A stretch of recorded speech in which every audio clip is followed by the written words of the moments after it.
Um, so what you're seeing, even as I talk, things that I had to take action items on, and one of the reasons I like doing these things is the questions you ask. They actually help inspire me as well to reinvigorate things that I've sort of ignored doing for a while, and things like that. I see that Lori says she's on Clubhouse, and somebody asked if the people were on Clubhouse. That scrolled past me. Andrea asked about that, but she rarely uses it. I've never been on Clubhouse. One reason that I'm not on Clubhouse is I think it's only an iPhone app, and my wife is sensitive to electronic emissions, so I can't have a smartphone. I have to have a dumb brick. No internet. It does have text, but it doesn't have internet. It does take pictures, but it's pretty much a dumb phone. And which I'm actually sort of happy about, because if I had a smartphone, I'd be on it all the time. And people would be able to reach me all the time, day and night, and wake me up in the middle of the night and ask me a question or something. This way they can't, because my cell phone is only on when I'm running errands in town. So I'm limitedly available in some ways, but universally available. I mean, if you email me, I will try to respond to you, things like that. If you make a comment or question on Facebook, and I will try to respond, things like that. So I'm available, but I'm glad I'm not super available. I like having a life. I like walking with my dogs out here. I live on the side of the mountain in Taos, New Mexico. We got about 6 inches of snow right now. But my dogs, they love it here. I love my dogs. I love my life. So I like having time for them as well. Let's see. And Lori says, don't use Clubhouse to connect with me. Yeah, that won't work. If you don't get my newsletter, just go to the bookmarketing.substack.com and you can subscribe. So if you're not on the list now, you can. And Andrea said, is it Andrea or Andrea? Okay, she might not be here right now. She said people like short reads, and that's true. And that's one thing that I really recommend. I'm here. I'm sorry. I couldn't get back to my button in time. That's fine. Are you Andrea or Andrea or Andrea or? There's so many ways. It's Andrea and Andrea together. Andrea. Okay. Andrea. Okay. Thank you. No I have friends that have pronounced it all 3 of those different ways, so sometimes it's hard. John is pretty easily for most people. There's only really one way to pronounce it, but Kremer, there are a lot of ways to pronounce that.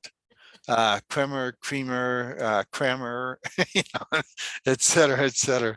But it's actually German, so it's Kremer. The E is like an A, long A. But I don't care how you call me, I will answer. Sometimes when I'm on the phone ordering something, I'll say Kremer to make it easier so they don't spell it wrong. My wife still says Kremer, and then she'll spell it out, Kremer. So, and that's part of, one of the things is, if you have an unusual spelling of a name or things like that, you try to make it easy for people to pronounce it. I think on Facebook, I think I have it spelled out phonetically for people on my Facebook profile, so that they would know how to pronounce it if they actually talk to me. Now, how many of you have a Zoom subscription? 1, 2. Okay. It's something you might think about getting at some point. It's about, I think I paid about $150 for a year The neat thing about Zoom is that it allows you to create videos like this, to have meetings and so on. It allows me to, because I'm a coach or consultant, I do all my coaching calls on Zoom now. So then I can see people, I can talk to them, you can read their expressions, things like that. So I like that better than the phone.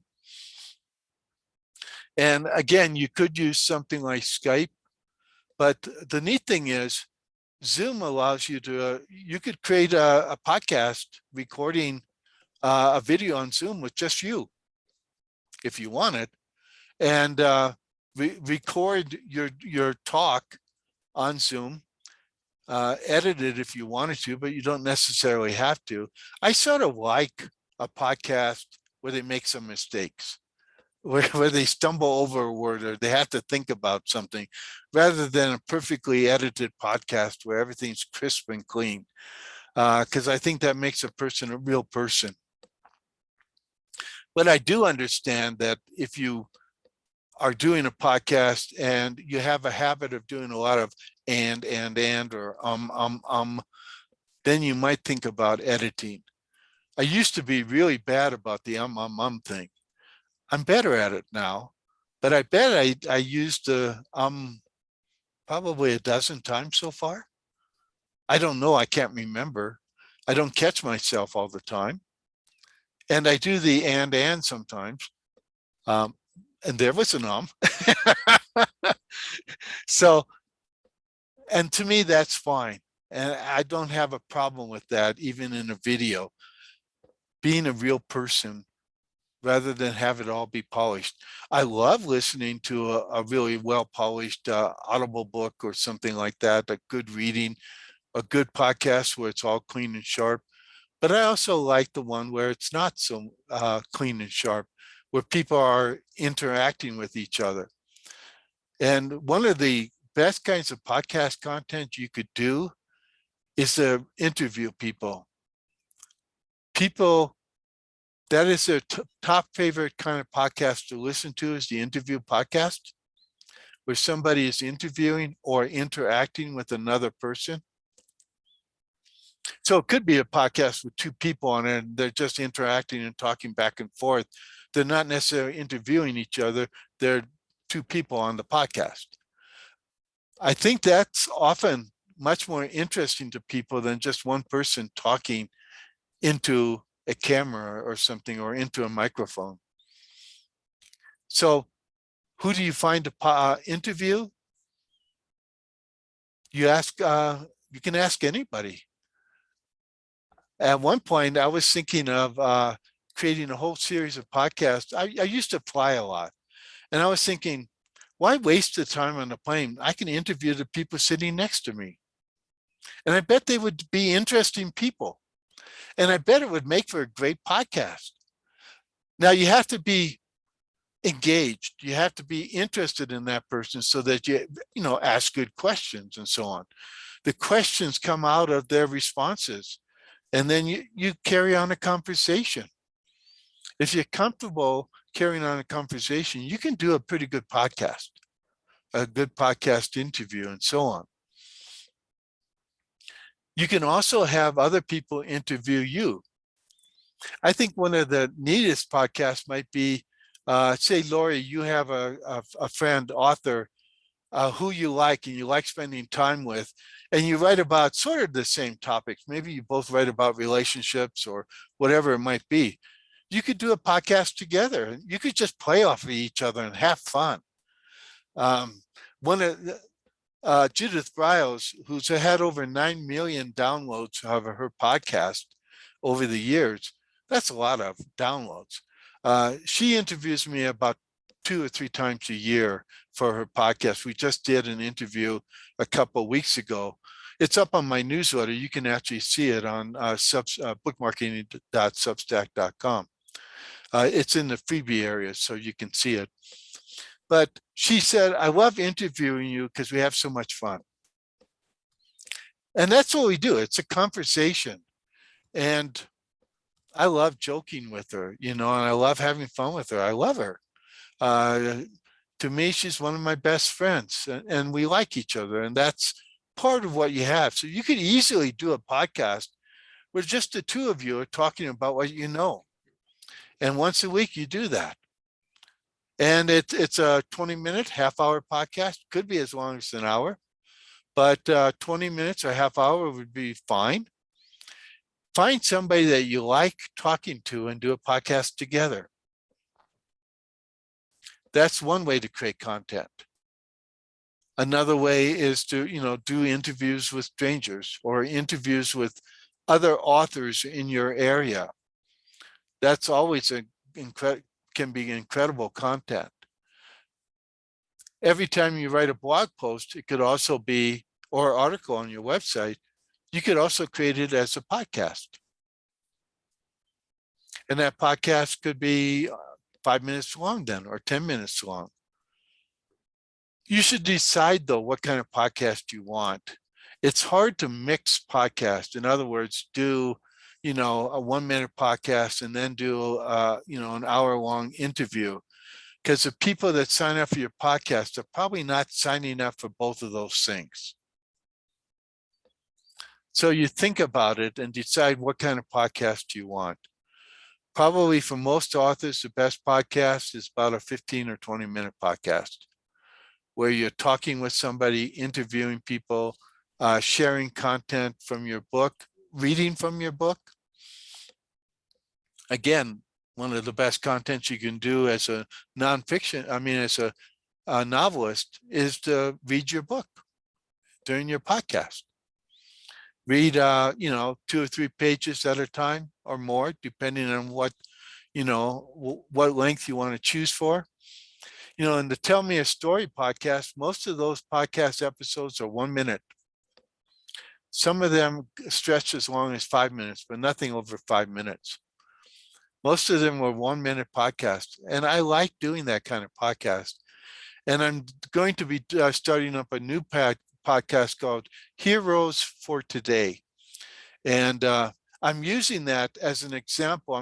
When I teach people how to set up a podcast, how to do a podcast, how to record, and so on, which I'm doing through the paid newsletter on Substack, I will actually be using that as the example. I'll take people through as I set up that podcast and as I syndicate it and as I produce episodes.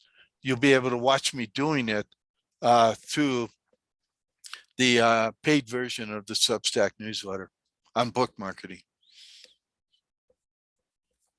So, I'm using it, Substack, sort of like a membership site to give you content that's exclusive to you. And I like doing that. I think it's a nice format for it. When I complete the course on podcast and Substack and the use of both and merging them together, I will go to Daniel Hall and I'll say, hey, let's sell this as a course for $300 or $400. So at some point, it will be a high-priced course. Right now, for $70 for a year, you'll get the entire course, plus a lot of other good tips and so on. I think it's a bargain. I hope you'll sign up if you haven't yet. But, those are some of the things you have to think about in terms of how you create content and so on. The Heroes for Today will be a short podcast. Again, it'll be probably a minute or 2 long. And each day I'll be releasing a podcast every day for that particular podcast. But again, it'll be short. The neat thing is, if you're doing a podcast, you could, if you wanted to do it, let's say, Lori, you got together with your friend, or Ginger, you got together with a friend, and to do a podcast together, 20 minutes long or something like that. You could sit together on one Friday afternoon and record 4 sessions and have your 4 episodes for the month of February. And you just release them one at a time. With podcasts, you can schedule the release of a podcast episode. So it's really easy to do a month's worth of podcasts while drinking wine on a Friday afternoon, or coffee, or whatever it might be. And you can record 4 20-minute sessions, and boom, you have your podcast for that month. find a friend that you like to sit with over coffee and have a conversation. That could be a great podcast, but make sure it's about, a topic that you're willing to talk about. When I engage with Judith, we're both into book marketing and publishing, and self-publishing. So we have a lot of things to talk about. So it's fun. It's always fun to do that. Got to get a drink. This is my, 20 ounces drink. I drank several of these during the day. It's a weak coffee with olive leaf tea and parsley stems. So I like to taste the coffee, so I make weak ass coffee. I apologize if that sounded like swearing, but it's not. Any other, let's see, the other questions here? Let's see, great. Okay. Where do you sign up for your newsletter? Let's see if anybody has a question, you just want to pop up your audio and do it, that's fine. Okay, Freddie has an idea. He says, for the 7 people in the Zoom meeting right now, my book consists of 7 chapters. I will send 1 chapter to you, a 2nd chapter to the next. Send me your email address so I can send it to you if you're interested. And he said his email address is operafred@wisco.com. Fred, I will also do, if you send me one of your, what did you call it, chapters, I will read some of your poetry in my Tell Me a Story podcast, if you allow me to. Oh, yeah, definitely. And if any of you have a little story in one of your books that you'd like me to tell a story, you send me that little story or something, I'll put it on my Tell Me a Story podcast. I'll be happy to do things like that. I love great stories. Okay, John, you probably have zillions of email addresses. Which emails do we send this to? John Kremer at bookmarket.com. Oh, okay. I'm going to put it in there so you have it. There it is. That goes to one of my Gmail addresses, but it's the one that I really pay attention to. Please be kind, do not spam me. Have you put it in there yet? I don't see it. It's in the chat. Oh, it just went to Dr. Lori, sorry. Oh, yeah. It does that. Zoom does that weird thing that sometimes it'll just go to for some reason, one person shows up. I don't know why. So there it is, Marjorie. All right, thank you. And Lori got it. and Andrea, no, Andrea. That's a great idea. She has 10 chapters. I'll be happy to send out a PDF to circulate as well. So any of you, if you want one or the other, why don't you just put your email in here and let people know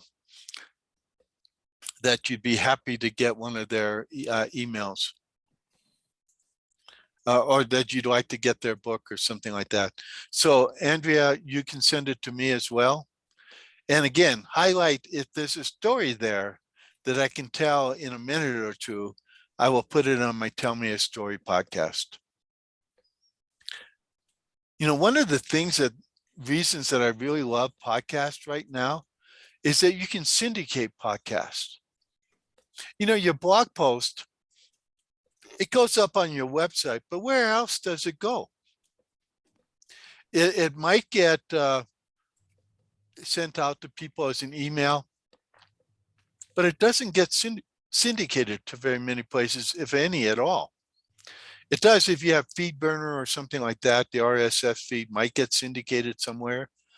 But the neat thing about a podcast is you set it up once and your podcast, Apple Podcasts, Spotify, Audible. You can do a podcast on Audible, and Audible loves podcasts. You can do a podcast, and Spotify is really trying to upgrade their podcast because they're making a lot of money on podcasts because they sell ads on it. You can do Google Play, you can do Spreaker, you can do Podbean, there are about 20 places where you can syndicate it. And that syndication is where most people will discover your podcast. They won't discover it on your website. They'll discover it in the syndication. And part of my, the paid version again of this, of my newsletter and my podcasting course, I'll be taking you through how to get set up on all the different podcast feeds that are out there that will syndicate your podcast. And it's an incredible way to multiply yourself over the internet in high traffic places where you might get discovered, like Apple Podcast, iTunes,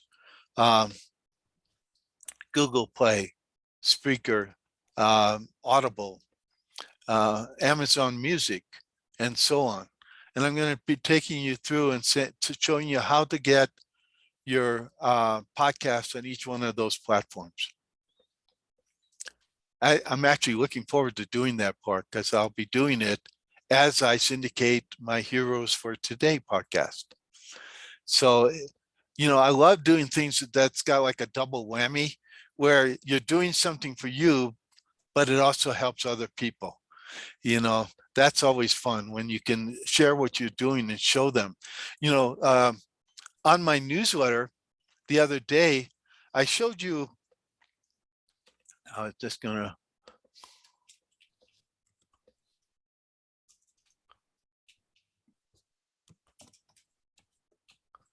I did a lesson which I shared with everybody on how to create a book cover with a GIF border around it, a border that's active. So if you go to my bookmarketing.substack.com, down about 3 or 4 is the episode. I only shared it with the people who have subscribed to my paid version. Too bad. You won't discover how to do that unless you subscribe. I apologize. I thought I had done it on the freebie version. And I guess I could. Excuse me.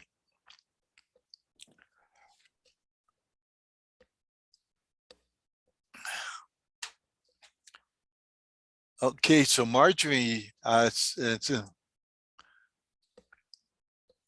email address there. I presume you want to get a chapter from Freddie? And Say yes. and a chapter from Andrea?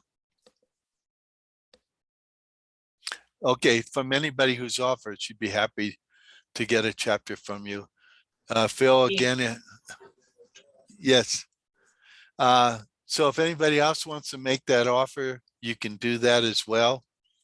And anybody who's listening to the replay, if you send me and say, I'd love to share a chapter with people, I will make that offer on the newsletter, on the freebie version of the newsletter, so a lot of people will see it.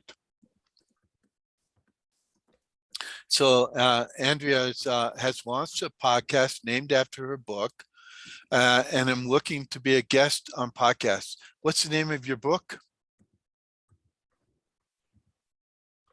I'm hoping I you got have. used to type in the answer. I forgot I could just come off mute and tell you. The name of my book is The Audacity of Overcoming. This is it right here. So it is available on Amazon, but I have my own website too. Okay, I didn't see it. It's the audacity of overcoming.com, and it's available on Amazon as well. Okay, great. Thank you. Look at that beautiful picture. Thank you so much. A lot of people say don't put your image on the cover if you're not well known, if people don't know you already. But I figured, the best way for them to get to know me is for me to put a big, bold image on the front of my book cover. So. And that is sort of a rule of thumb that you don't put your picture on your book cover, on the front cover. You certainly put it on the back cover. It's a good thing to do. but I've seen it where it works really well on the front cover as well. And I think it does for you there. So the one thing that I would have changed on your cover, if you had asked feedback from me, the typeface is hard to read in small. And Yeah. unfortunately, a lot of people will see it small on Amazon or other places. And if they can't read the title, that's a drawback. Yeah, I got that feedback, that the script that I use is kind of more of a feminine appeal to it. So Yes. it might not attract men. But the thing that I was also told is that I started off with writing a book about my personal story of overcoming. And people Right. told me I should have wrote about my area of expertise, which is marketing. So now I'm moving to the second book, which will be about marketing, but I won't put my image on the front cover. Oh, yes, do it with a sign that you're carrying. Buy my book.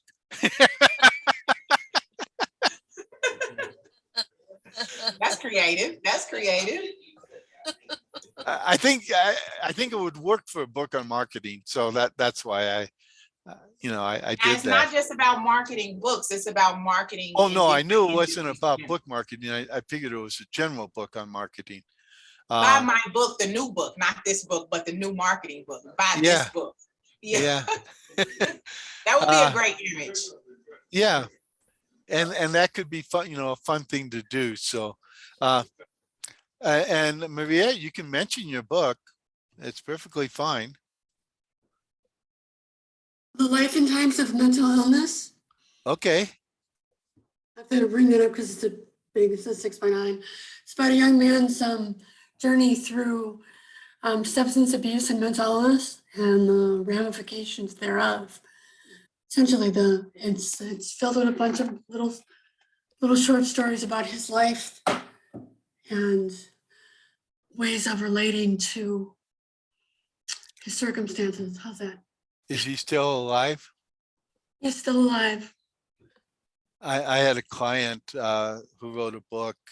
It was her son's book. He was writing it, but he had such mental problems that he actually took his life. Yeah.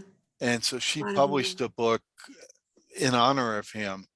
But it's a really hard thing to do.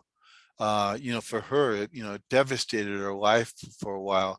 But her option to share his book that he had been writing as he tried to work through his problems was a way for her to work through it. And I think that's those kinds of stories can be very powerful. I have like 40 years experience in mental health and Yeah. substance abuse things. And there are a lot of people that I draw from, and I have taken these circumstances and pull them together to create a character. It's a fictional story, but it's based on lots and lots of different experiences. And again, if you have a short story that you want me to tell me a story podcast, I'd be happy to do it. I appreciate that. Thank you. And Freddie, I would read your poems. Lori, if you have a story in there. Okay, she's got a couple books.